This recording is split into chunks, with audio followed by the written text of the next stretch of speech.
ఇప్పుడే జీ5 app download చేయండి. చూడండి మీ ఫేవరెట్ టీవీ షోస్ ఎప్పుడైనా ఎక్కడైనా. నా మాట విని నిన్ను అర్థం చేసుకుని బంటిని తన కొడుకుగా స్వీకరించి నీ కుటుంబాన్ని తన కుటుంబంలా ఫీల్ అయ్యే నాలాంటి అమ్మాయిని చూసి పెళ్లి చేసుకో.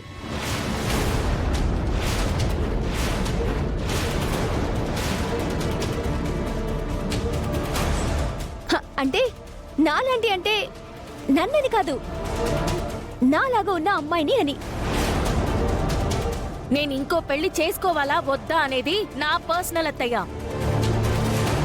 దీపుకి అమ్మగా ఉంటున్నాను కదా అని దీపక్కి భార్యగా ఉంటానని కల్లో కూడా ఊహించుకోకండి.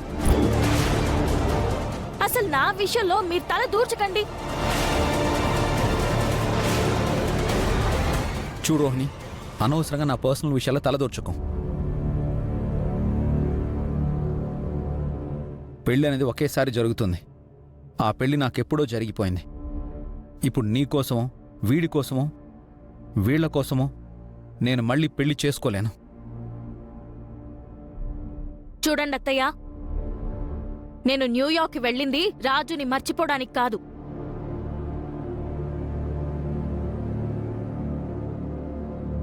ఇక్కడ జరిగిన ఘోరాలన్నిటినీ మర్చిపోవడానికి.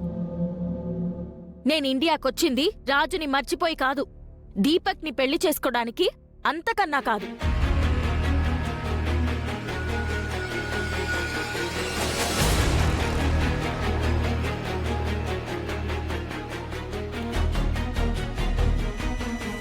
నాకు రాజుతో పెళ్ళైపోయింది. ఈ జన్మకి రాజే నా భర్త. రాజు నన్ను దగ్గరికి తీసుకోకపోయినా రాజే నా భర్త. ఇది రాజు నా మెడలో తాళి కట్టిన తర్వాత అనుకున్నది కాదు, తాళి కట్టక ముందే తీసుకున్న నిర్ణయం.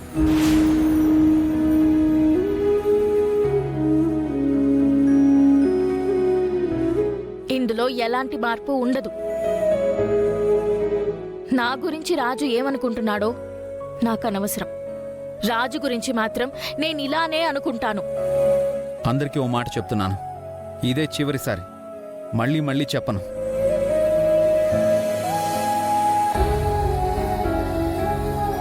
నాకు ఆల్రెడీ పెళ్ళైపోయింది.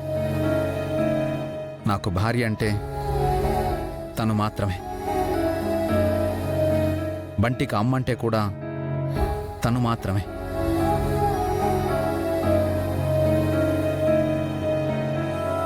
ఇప్పుడు మా జీవితాల్లో తను లేకపోవచ్చు.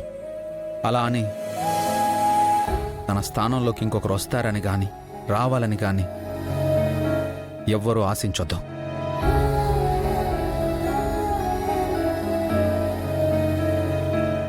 ఎంత జరిగినా అమ్మాయి గురి మీద ఈడికి ప్రేమ చావలేదనిపిస్తున్నది.